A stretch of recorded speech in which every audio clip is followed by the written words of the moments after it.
कभी ऐसा महसूस किया है जब आपने एक गहरी सांस ली और कुछ सेकंड के लिए सब कुछ रुक गया, आवाज, सोच, वक्त तक। वो छोटी सी सांस एक डोरवे है जहां से आप एनर्जी, बॉडी और कॉन्शियसनेस के बीच का असली संबंध समझ सकते हैं।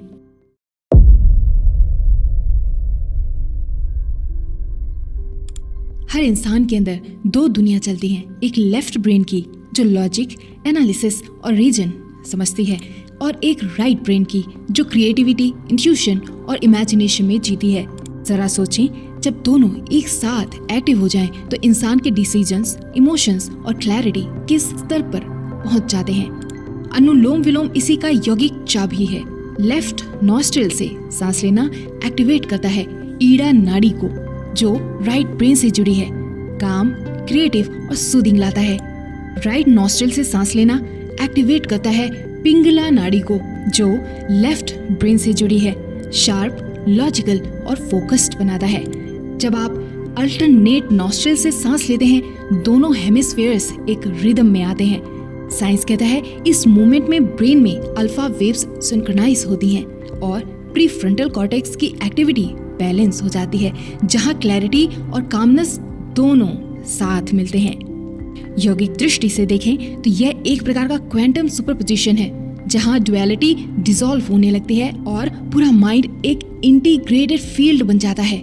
इसलिए अनुलोम विलोम को अपने दिनचर्या में शामिल जरूर करना चाहिए। फिर देखें कि कैसे माइंड अपने आप सेंटर्ड होने लगता है।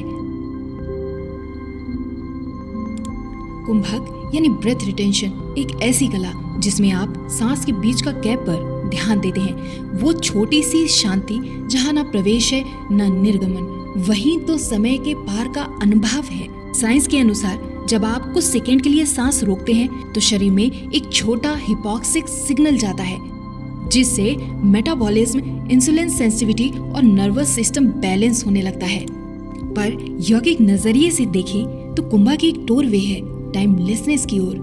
जब सांस रुकती है तो मन भी रुकता है, और जब मन रुकता है तो समय डिसॉल्व हो जाता है।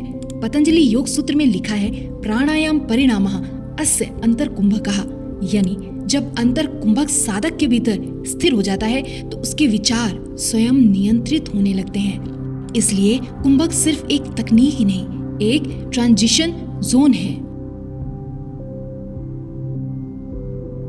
अब चलते हैं प्राणायाम के अग्नि तत्व की ओर, भस्त्रिका और कपालभाति। जब आप फैटिग, डलनेस या लो एनर्जी में होते हैं तो इंस्टिंक्टिवली एक गहरी और तेज सांस लेते हैं, क्योंकि आपका सिस्टम जानता है कि एनर्जी एक्टिवेट करने के लिए फायर ब्रेथ, डीप ब्रीदिंग की जरूरत है।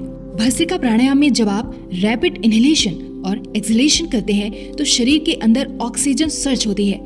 ये एक शॉर्ट सिंपैथेटिक एक्टिवेशन क्रिएट करता है, जिससे ब्लड सर्कुलेशन और अल्टरनेस इंस्टेंट बढ़ती है, और जब ये फेज खत्म हो जाता है तो पैरासिम्पैथेटिक रिबाउंड होता है, जहां पूरा नर्वस सिस्टम रीसेट हो जाता है। कपालभाति और भस्त्रिका दोनों ही शरीर से टॉक्सिन्स को बाहर निकालते हैं, पर डीपर लेवल पर ये मानसिक यानी एक्यूमुलेटेड थॉट्स और स्टैग्नेंट इमोशंस को भी रिलीज करते हैं। आध्यात्मिक दृष्टि से फायर एलिमेंट क्लैरिटी और विल पावर का तत्व है। जब ब्रेथ में अग्नि जले तो तामस, इनर्शिया डिसॉल्व होता है और चेतना में प्रकाश जगता है। इसलिए ऋषियों ने कहा था, भस्त्रिका न सिर्फ शरीर को बल्कि जीवन के अंधकार को भी जला देती है। अब आते हैं प्राणायाम के सबसे सटल डायमेंशन पर, नाड़ी शुद्धि। सोचिए, यहाँ से एनर्जी की यात्रा द्वैत से एकत्व तक पहुँचती है। सोचिए, एक नदी के दोनों किनारे अगर असंतुलित हो जाएं, तो उसका फ्लो डिस्टर्ब हो जाता है।